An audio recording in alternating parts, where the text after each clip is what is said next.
오늘 우리에게 주신 하나님의 말씀 로마서 1장 2장이죠. 2장 1절로 5절 말씀입니다. 생명샘가 1월 5일 월요일 말씀 남을 판단하는 사람아 함께 읽겠습니다. 그러므로 남을 판단하는 사람아 누구를 막론하고 내가 핑계하지 못할 것은 남을 판단하는 것으로 내가 너를 정죄함이니 판단하는 내가 같은 일을 행함이니라. 이런 일을 행하는 자에게 하나님의 심판이 진리대로 되는 줄 우리가 아노라. 이런 일을 행하는 자를 판단하고 또 같은 일을 행하는 사람아 내가 하나님의 심판을 피할 줄로 생각하느냐. 혹 내가 하나님의 인자하심이 너를 인도하여 회개하게 하심을 알지 못하여 그의 인자하심과 용납하심과 길이 참으심이 풍성함을 멸시하느냐. 다만 내 고집과 회개하지 아니한 마음을 따라 진노의 날 곧 하나님의 의로우신 심판이 나타나는 그날에 이 말 진노를 내게 쌓는도다. 아멘. 사랑하는 성도 여러분, 이 말씀 앞에 자유로울 사람이 여기에 있을까요? 저를 비롯해서 한 사람도 없을 거라는 생각이 듭니다. 우리가 사람들과의 관계 속에서 가장 많이 짓는 죄가 있다면 바로 이 판단하고 수군수군대고 누군가를 정죄하고 그 있는 죄를 들추고 허물을 들추어서 그것을 그 많은 사람들에게 알리기 위해 노력하는 그 열심이 우리에게 다 있음을 봐요. 저조차도 가장 많이 짓는 죄가 있다면 바로 이런 죄가 아닐까 싶은 생각이 듭니다. 그런데 우리는 간과하죠. 왜냐하면 이 앞에 있는 내용들 때문에 그래요. 앞에 보면은 그 판단할 만하단 말이죠. 왜냐하면 3절에 보면 2절 3절 보면 이런 일을 행하는 자에게 이건 앞에 있다. 이런 일을 행하는 자를 판단하고도 그러니까 이런 일이 뭐냐면 앞에 있는 내용들이에요. 그러니까 불신자들 하나님의 전능하신 능력과 신성을 만물에 보여 알게 했는데 그걸 가지고 하나님을 찾지 아니하고 오히려 우상 숭배하고 더 나아가서 하나님께서 순리대로 써야 할 그런 성적인 것을 영리로 써서 남자는 남자를 여자는 여자를 품는데 그러한 정욕을 사용하고 하나님의 그 아름다운 것을 그렇게 영리로 사용하고 또한 쭉 언급이 되어져 있죠. 28절, 29절 예를 보면 불의, 추악, 탐욕, 악의, 시기, 살인, 분쟁, 사기, 악독, 수군수군, 비방, 교만하고 능욕하고 자랑하고 악을 도모하고 부모를 거역하고 우매하고 배악하고 무정하고 무자비함. 판단하고 정죄할 만하죠. 그런데 문제는 뭐냐면 그러한 것에 대해서 비판의식을 가지고 있는 것이 나쁜 것은 아닙니다. 근데 문제는 그것을 판단하면서 비판하면서 자기도 그런 짓을 한다는 거예요. 그러니까 우리는 이 모든 짓을 다 하진 않아요. 어떤 부분에 있어서는요, 사람은 강해요. 그래서 그것에 대해서 큰 도덕심이 있고 그 신앙심이 있어서 하지 않는단 말이죠. 근데 모든 것을 다 하지 않는 건 아니에요. 어느 한 부분에 있어서 자기가 약한 부분이 있단 말이죠. 근데 이 약한 부분은 덮어두고 상대방의 약한 것을 들추어서 나는 그렇게 하지 않는다라고 하는 그러한 것을 비판하고 정죄하고 판단함으로써 자신의 우월성을 드러내려고 한다 하는 거예요.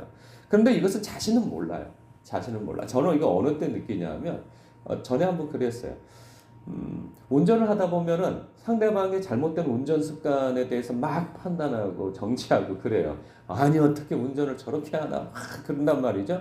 그런데 얼마 가지 않아서 보면 나도 그런 비슷한 것을 하고 있는 것을 봐요.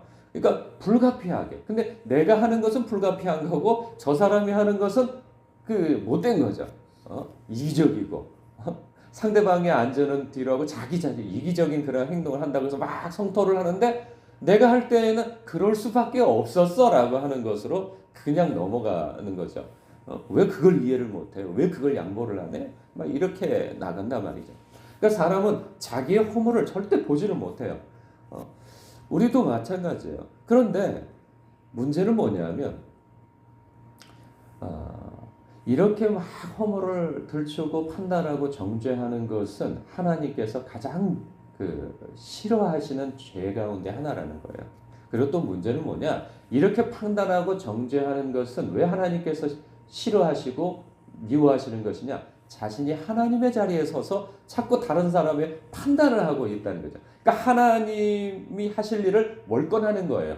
월권하는 거죠. 그 앞에 서 가지고 이러쿵 저러쿵 하나님께서 야 나도 가만히 있는데 네가 왜 이렇게 난리야? 라고 말씀하시는 거예요. 근데 우리는 이거 알아요. 아주 모르지는 않아요. 그런데 문제는 뭐냐? 알면서도 자기 합리화를 하는 거죠. 나는 그렇지 않다라는 거예요. 이 말씀을 보면서 우리가 연상되어지는 말씀이 있죠. 마태복음 7장의 산상수훈의 한 부분이에요. 비판하지 말라라고 예수님께서 언급하신 부분이에요. 비판을 받지 아니하려거든 비판하지 말라. 너희가 비판하는 그 비판으로 너희가 비판을 받을 것이요 너희가 헤아리는 그 헤아림으로 너희가 헤아림을 받을 것이다. 이 말씀은 이런 거예요. 우리가 보편적으로 살면서 사람들에게 이런 얘기를 회자하죠. 비판하지 마라. 왜? 나중에 이 비판이 다른 그 사람의 귀에 아주 금방 들어간다는 거죠. 그래서 결국은 내가 하는 그 비판이 너를 향하게 되어질 거야 라고 하는 그 말씀을 그런 이야기들이 회자되거든요. 그러니 누굴 판단하거나 정죄하거나 비판하지 말라는 거예요. 네가 스스로 보호를 받기 위해서는. 그런데 여기에서 마치 그런 말씀을 하는 것 같지만 저는 그렇게 묵상되어지지가 않아요. 어떤 말씀으로 묵상되어지느냐?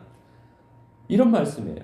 그러니까 먼저는 좀 더 읽어보면 어찌하여 형제의 눈 속에 있는 티는 보고 네 눈 속에 있는 들보는 깨닫지 못하느냐?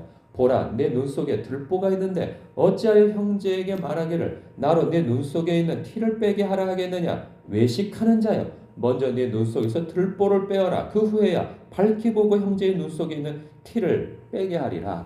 그러니까 먼저 자기 자신을 돌아보는 것이 중요하다는 것과 그리고 이 말씀은 여기와 연결시켜서 보게 되어지면서 5절에 진노의 날, 곧 하나님의 의로우신 심판이 나타나는 그날에 임할 진노를 내게 쌓는다는 거예요. 이게 무슨 의미냐? 내가 다른 사람을 판단하고 돌아다니는 그 판단의 정죄의 그 칼날은 날카롭고 그 기준은 높다는 거예요. 그러니까 하나님께서 세우신 기준보다 더 높고 날카롭다는 거예요. 그래서 하나님께서 그래, 네가 이렇게 기준이 높구나. 네가 이렇게 도덕성이 대단하구나. 네가 이렇게 신앙이 대단하구나. 근데 네가 남을 판단하는 그 판단으로 네가 나중에는 내 앞에 정죄를 받게 될 것이다라는 거예요. 다른 사람이 놓은 하나님의 율법보다도 더 높은 그러한 판단의 기준으로 너 스스로가 판단받게 되어질 것이라는 거죠. 이건 두려운 말씀인 거예요. 우리는 너무 높아요. 너무 예리해요. 다른 사람들에 대해서. 근데 이 내용은 누구 들으라고 하는 말씀이냐? 불신자 들으라고 하는 말씀이 아니라는 거예요.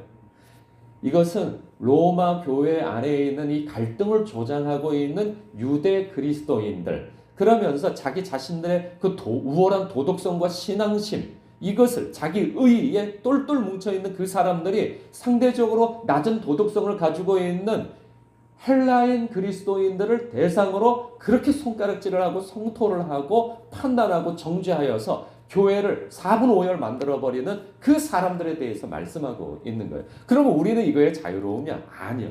교회는 다 외부적인 외부적인 박해와 그러한 손가락질로 교회가 분열되어지지는 않아요. 대부분 교회 안에서 좀 신앙이 있다고 하는 사람들, 내가 저 사람보다 조금이라도 우월하다고 하는 그것 때문에 판단하고 수군수군대고 정죄하고 말을 옮기고 이러한 것 때문에 교회 갈등이 일어나고 시험이 일어나고 신앙의 어려움을 초래하게 되어지는 거예요. 교회의 부흥이 되어지는 그 순간에 어려움을 주는 가장 큰 요인은 뭐냐? 시험 받는 거예요. 그 시험을 주는 거예요. 받는 사람도 문제예요. 주는 사람도 문제예요. 대부분의 이 입으로 일어난다는 거예요. 이 부주의한 말과 부주의한 표정과 부주의한 태도, 이것으로 교회는 분열이 되어지고 갈등이 일어나고 어려움이 일어난다는 거예요. 대부분이 말로 일어난다는 거죠. 사랑하는 성도 여러분, 올해는 하나님께서 우리 예수본교회에 사람을 보내주시려고 한다는 그런 마음이 더 많이 듭니다. 그러면 우리는 다 사람이 들어오기를 원해요. 부흥되어지기를 원합니다. 그거 바라지 않는 사람은 없어요. 문제는 뭐냐? 외부에 있는 사람들이 우리의 부흥을 막지 않는다. 여기 있는 사람들이 부흥을 막을 수 있다. 누가? 내가. 목사님 저도 그럴 수도 있고요. 여러분들일 수도 있습니다. 바라는 마음은 있으나 들어오는 사람마다 개성이 다르고 삶의 배경이 다르고 그렇습니다. 나와 맞지 않을 수도 있고요. 왜 저래? 저러는 모습이 있을 수도 있고요. 그렇습니다. 그리고 또 이미 있는 성도들끼리도 그렇습니다. 그래서 당부합니다. 말 조심하고요. 표정 조심하고요. 태도 조심하고요. 그리고 누가 주는 그 시험의 말을 그냥 다 덥석덥석 다 받아 잡수지 마세요. 그거 반사를 하든지 그냥 듣고 넘기든지 하세요. 그거 그냥 하나님께서 주시는 위로의 말씀과 격려의 말씀과 사랑의 말씀은 그냥 다 튕겨내고 남이 주는 그 시답지 않은 그 시험의 말씀을 달콩달콩 다 붙잡아서 깊이 묵상하여서 이 말씀을 묵상하라고 하는 이 묵상은 묵상하지 않고 이 그냥 되지도 않은 그러한 것들은 굳게 붙잡고 그냥 그것을 그냥 골수를 그냥 아주 삶아가지고 그 뭐라 그래요? 그 엑기스를 뽑아가지고 그냥 그거 묵상하느라고 애쓰지 마십시오. 말씀을 묵상하시고 하나님을 묵상하시고 주의 음성 듣기를 힘쓰십시오. 그래서 자기 자신을 성찰하여서 주님께까지 자라가는 저와 여러분 되시길 주의 이름으로 축복합니다. 그리고 한 가지 당부하기로는 이 말씀을 실천하십시오. 최소한 일주일 동안 이 말씀이 우리에게 주신 바 되어졌으니 일주일 동안 다른 사람 말 하지 않는 것으로 한번 실천해 보십시오. 이거 쉽지 않습니다. 이거 쉽지 않은 이 일을 한번 해 보십시오. 기도하겠습니다.